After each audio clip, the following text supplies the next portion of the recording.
Hello and welcome to Fanversation. We are doing a very special interview today. I am Yael Tygiel. I'm joined by Kari Lane. Hello, Kari.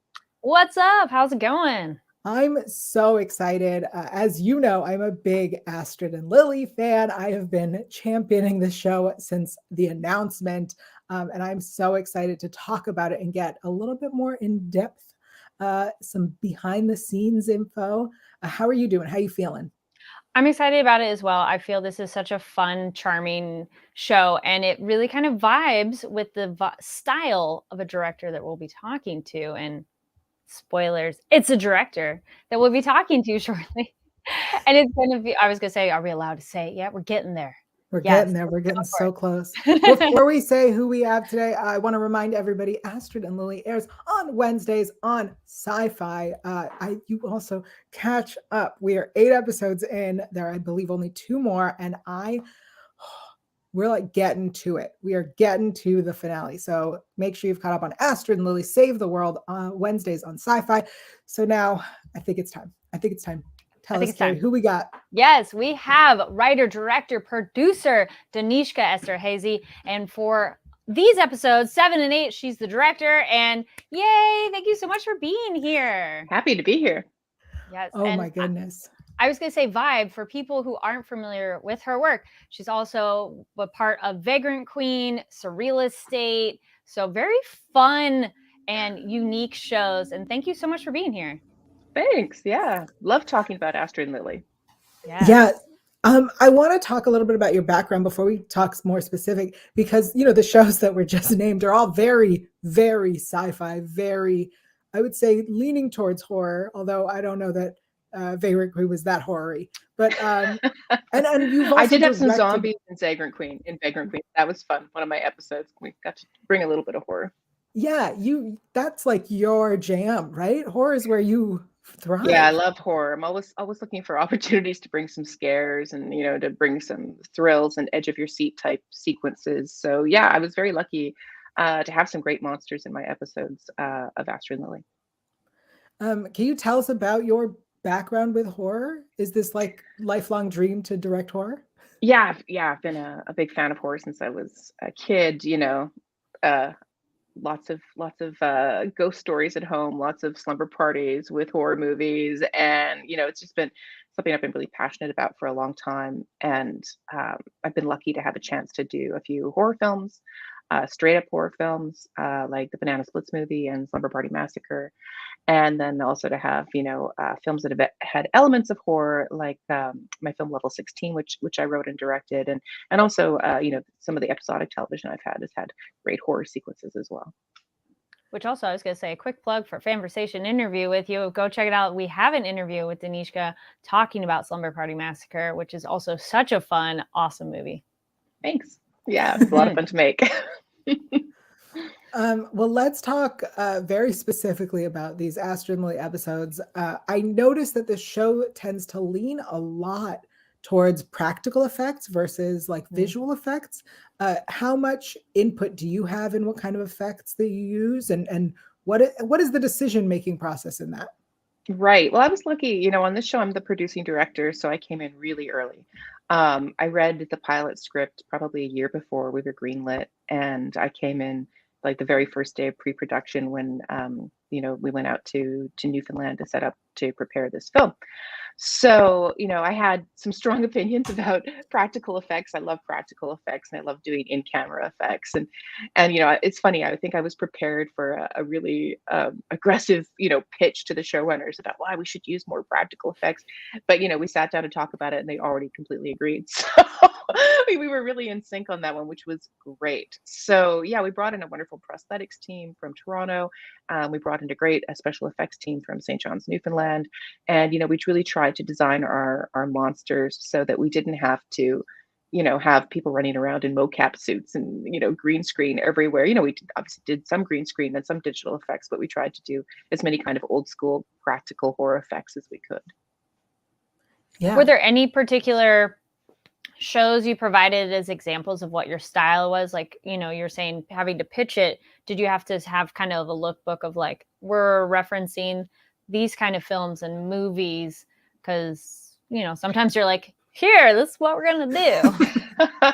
Well, the touchstone for a lot of us was the original Buffy series, which we'd all been, the showrunners, myself, and the writers were all massive fans. Grew up watching Buffy and really loved that world and that kind of universe creation. And, that was a style that we leaned into quite a bit. It's something that's very practical. There's a lot of horror implied. There's a lot of practical in-camera effects, prosthetics. It doesn't rely too heavily on digital, visual effects. So we did that. We really said, okay, we're not opposed to visual effects. We had a wonderful visual effects house who brought in to accent some of our bigger monster sequences, but we always looked for how much we could do right on the stage. That's amazing. Speaking of drawing inspiration from other things, Buffy definitely is seen. Episode 8, very specifically, can't put my finger on what movie could that have possibly have been inspired by? A little bit of John Hughes, a little bit in episode 8.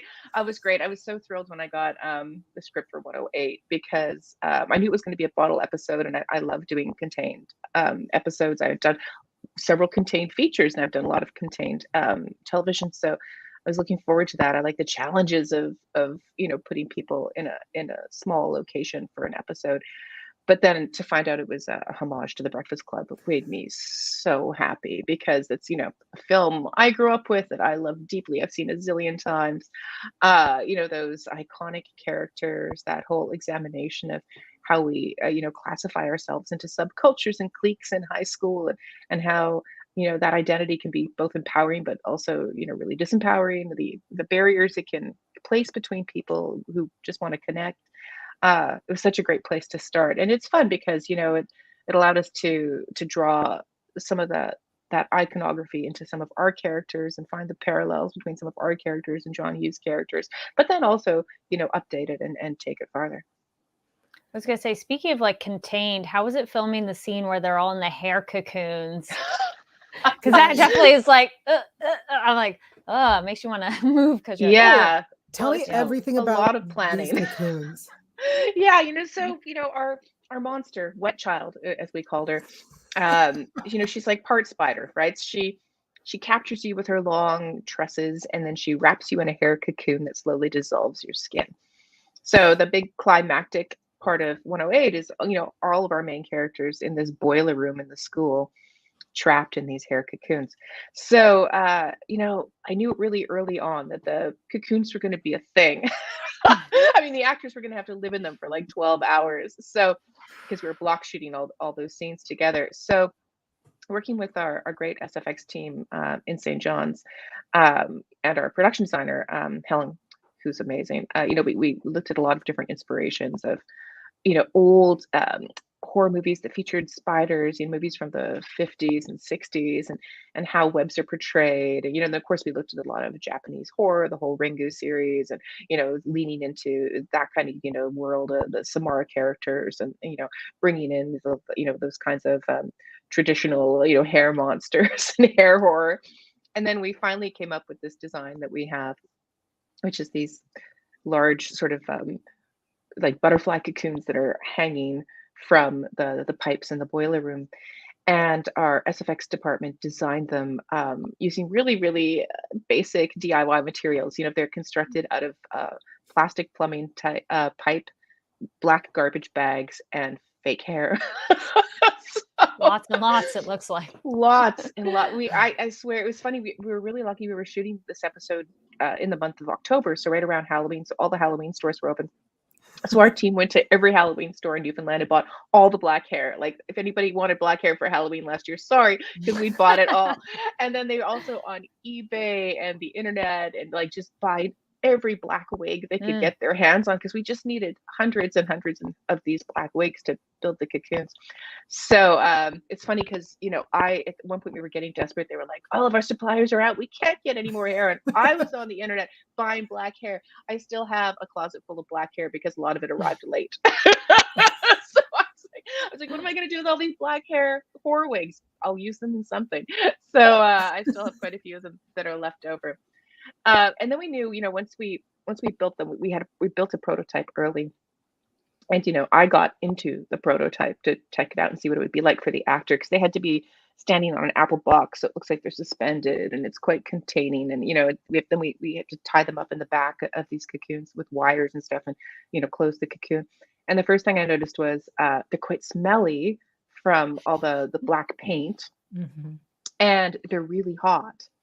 So we said, okay, we've got to build these really early because we've got to air them out so that they are not off gassing as our actors are like, stuck in them and you're passing out from paint fumes. And we'll have to give them completely different wardrobe because it's just hot in there. So, we put little fans inside, and we had cooling rags and various things to try and keep the actors cool. But for that whole day that we were shooting, they basically wore like swimsuits and workout clothes, like the smallest clothes they could, so they could get in there and not feel too hot. And then we just throw them robes when they'd step out, and we'd take them out and cool them off between setups and while we were lighting, so they could get out of the cocoon. But I was so worried about the actors being comfortable or getting too hot. And then the funny thing is they really got into it because it was kind of cozy. It was like a bit like a sleeping bag.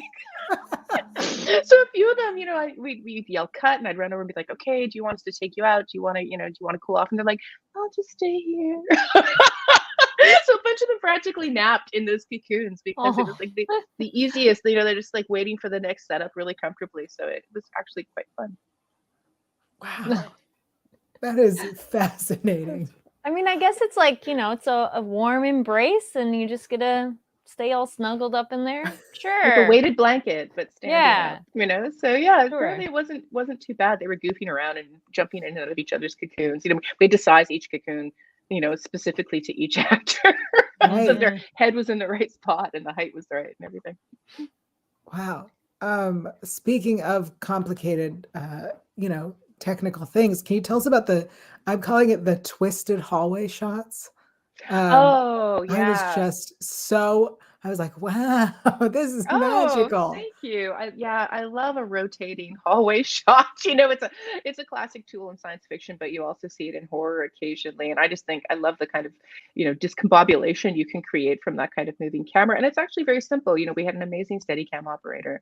And so we had the camera on Steadicam, and he would basically just pull the camera up to the opposite side of where it needed to be, and then he would let it go. And because Steadicams are self-balancing, it slowly drifts back into the position it needs to be in. So it's not that hard, in terms of a technique. But I love the way it introduces our monster in that episode.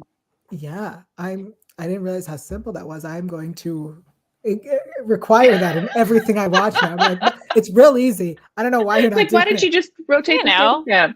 Yeah. Actually, you mentioned monster, and since we were talking about the hair one, you had a very adorable monster in a way underneath all of that. So tell us about Grace. Yeah, Grace Ryan, who played our wet child, was so wonderful. We auditioned a lot of little girls for this role, and it's we had to explain, it's like, okay, it's a horror role. You're like a really scary monster. You have to like be interested in being frightening. And she just loved it. Like from the first, audition, she's just like, ah, like, in everyone's face. And, she loved her fangs. She loved that our wonderful makeup artist, Sky, had created this actor safe mouth blood, which is like a combination of red and black goo. It tastes okay, not great, but it's it's safe and there's nothing dangerous in it. And she would dribble it into her mouth and on her fangs before every take. And Grace loved that. She was like, more mouth blood, more mouth blood. Jumping out. And she was so fun, like from the beginning through her long prosthetic sessions every morning in the makeup trailers. We applied her 4 spider eyes and her forehead ridge and everything, and then the makeup on top of that, and then the costume and the wig. It was a lot to ask from a little actor, because a lot of adults find prosthetic roles challenging because their days are so long.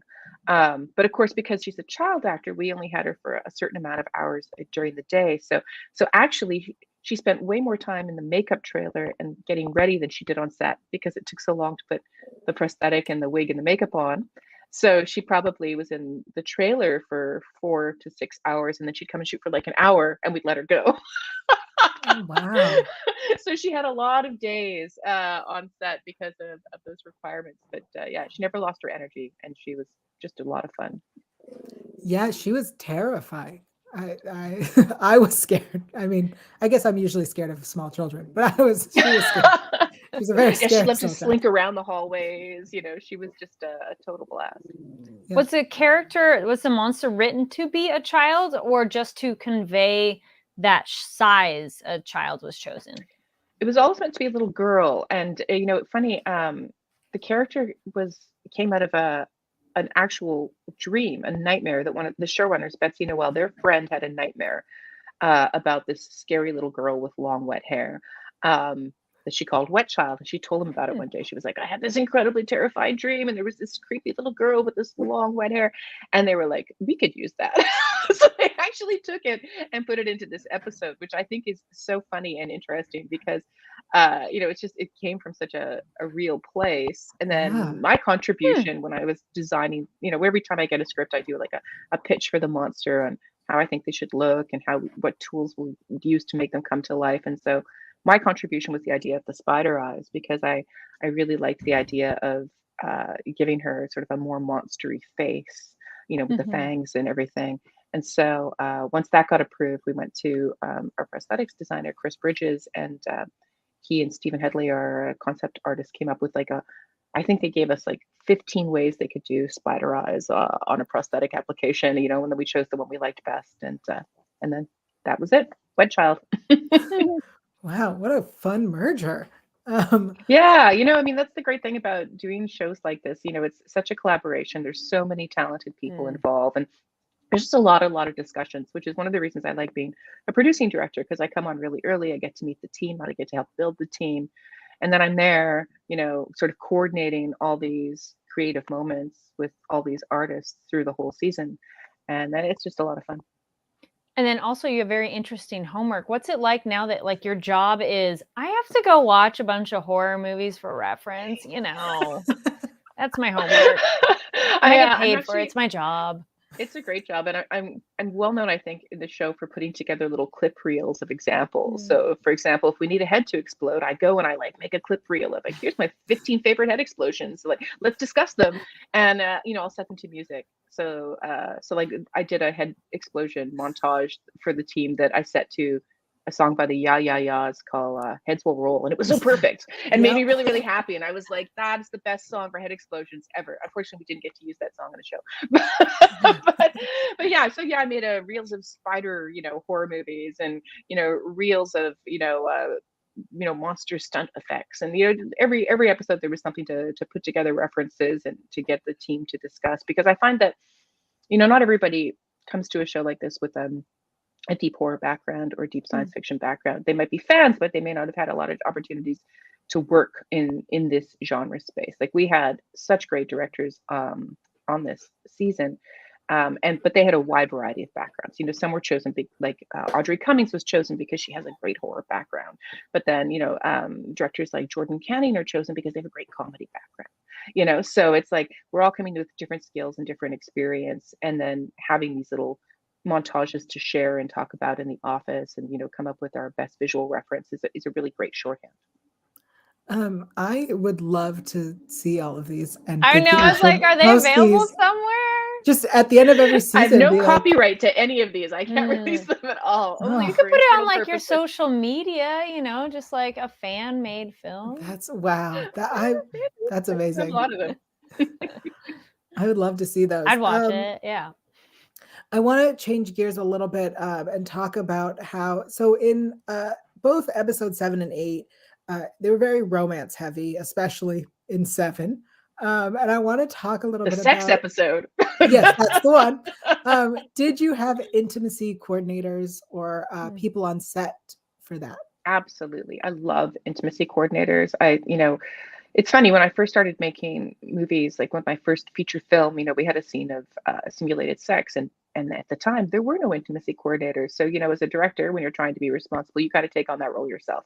You take the actors away privately, and you talk through the scene in detail, and you choreograph it, and you develop rules of, you can touch this, but you can't touch that. We'll see this, but we won't see that, and it's all about, constructing the scene in the best way possible, but also respecting the actors and making sure that they're part of that process and not leaving them feeling exploited or manipulated. So that's always been something I believed in. But then the emergence of the intimacy coordinator is makes that so much easier and so much better because they do all of that, but also because they're a safe person, like a third party. The actor has someone they can go to if they're feeling pressured or concerned or unhappy with how the scene is being planned. Sometimes the actors don't always want to object to the director. The director has a lot of power. They want to please the director, so they might feel pressured to say yes to things they don't want to do. Whereas if there's an intimacy coordinator, they can safely say, actually, I'm really concerned about, taking my pants off in this scene. I don't really want to do it. Or if I want to do it, I only want it to be done in this way. And then the intimacy coordinator can come to the director and say, the actor's got some concerns. How do we address them? And I love that because I always want it to be a team effort, a respectful workspace, in addition to making the scene really great. So we had Mackenzie Lawrence as our intimacy coordinator. She's based in Toronto, and she came out to St. John's for my episode because there was so much great sex and intimacy in that episode, which made me really happy because I do really like shooting those kinds of scenes. But what people don't often realize if they don't spend a lot of time on set is shooting those scenes is often just really awkward. You want the scene to be exciting and sensual, or funny or erotic, whatever you want it to be when you release it. But when you're filming it, it's almost always just really uncomfortable for everybody. The actors feel kind of awkward, the crew feels kind of awkward, you feel kind of awkward. But you go, and you just push through it, and you make a really great scene. So it was really nice to have her there on set for, I guess, we brought her on in the very beginning of the season so that she could have Zoom meetings with the actors about all the intimacy scenes whenever there was, kissing or making out. Even in the earlier episodes, she wasn't on set, but she had Zoom meetings with the actors to talk it through with them. And then she came for this episode because, of course, we have the Sparrow and Astrid scene, and we also have the Christine and Doug scene. So in addition to like our wonderful Fortwell romance and our kisses between Candace, and Lily. Yeah. There's a lot of romance. So much romance. Also great. And the new hottie that comes in and his kisses too. Oh, Tristan. Yes, that's true. Yeah, she consulted on Tristan's kisses too. Yeah, I love his kissing booth scene with his wonderful monster tongue. Yeah, it's like, yeah. That. Tell me about that. Tell me about shooting that. Oh, well, that was fun. I mean, I really liked that scene because it's what I loved about the Tristan character, is that his sexuality is so fluid and no one really comments on it. He shows up at the school and he's the hottest guy in the school for everyone, which, is nice. There's really no barriers. Everyone's like, yeah, he's incredibly hot. So, when people are lining up to make out with him at the kissing booth, I mean, he does have monster pheromones, which is drawing people in. But, we have a bunch of our characters of both genders, really excited to meet him. And then we have our guest character, who's the handsome jock who goes into the kissing booth to kiss him. And I really wanted that scene to just be, really sensual and really sexy, like these two beautiful young men making out. And I wanted, I think sometimes I noticed this weird thing about television. I was talking about this the other day with some friends. Like when you have sex in an episode or sexy moments in an episode, you can always tell how comfortable people are with women, with different kinds of sexuality, with different kinds of gender identity, because people will usually like you might see scenes with like same-sex partners, or you might see scenes with male nudity, something I like to talk about a lot. But if the director isn't comfortable with it, they'll usually try to make it really comedic and unattractive. So the beat is there, but they don't really commit. So in this scene, I was like, I want us to commit. Like, this is a sexy scene, and we're not gonna, make light of it or make it a joke. And then it just has a nice dark turn at the end because we, learn that Tristan has this monster tongue that he uses to lay the eggs in people's throats. So that, it's a nice beat that buttons onto the end of the scene. But in the beginning of the scene, I wanted people to be really amazed by these two characters. Yeah, I mean, this show, I personally feel like Canadian sci-fi specifically, but this show very much has fluid sexuality, and it is almost completely accepted, except for the storylines that need it to not be accepted. And I think that's just so beautiful and something that we don't get enough of on TV. Can we talk a little bit about why that is so common in Canadian sci-fi? Well, a lot of the credit goes to SYFY. As a network, they've always been really committed to diversity of representation, which I love, and that includes sexuality, gender identity, race, and in our case, body diversity, which is something Yes. that they're really champions of that kind of representation, and I'm really appreciative of it. So I've worked on like 4 or 5 sci-fi projects now, and they've always been such supporters of that kind of storytelling. And our producers, Blue Ice, and our wonderful lead producer, Samantha Levine, is also a huge champion of these issues. So it's a really great, partnership between Sci-Fi and Blue Ice. These projects always have that kind of storytelling at their core. And Betsy Noel, our showrunners, our creators, committed to that. And when they put their writers' room together, they made sure that we had great LGBTQ representation in the writers' room, so that there was authenticity in that storytelling, and that we could tell those stories with an insider's point of view. So hopefully, we're doing a good job in terms of representing those storylines authentically. Yeah, I love that. Kari, any final questions before we wrap things up? Were there any particular moments that surprised you while filming and turned out better than you expected, or wasn't quite going well and that worked out for the best between the 2 episodes? Or in general, because if, as you said, you were involved in other parts as well. I was, one of the things that was interesting in 107 is we have the big school fair. And originally that was supposed to be an outside fair, like in the soccer field at night, which had a really particular, visual look to it, string lights outside and the dark night sky. And that was going to be really beautiful and everything. But the scheduling, ended up, we knew we were going to be shooting in that scene in November in Newfoundland. And we said, just no. It's going to be wet and cold, and we can't be outside in the wet and cold for days. It's like everyone, it'll be impossible. We can't control the weather there. The weather is very changeable. I love St. John's, but know your weather. So we said, okay, we're going to have to move it inside.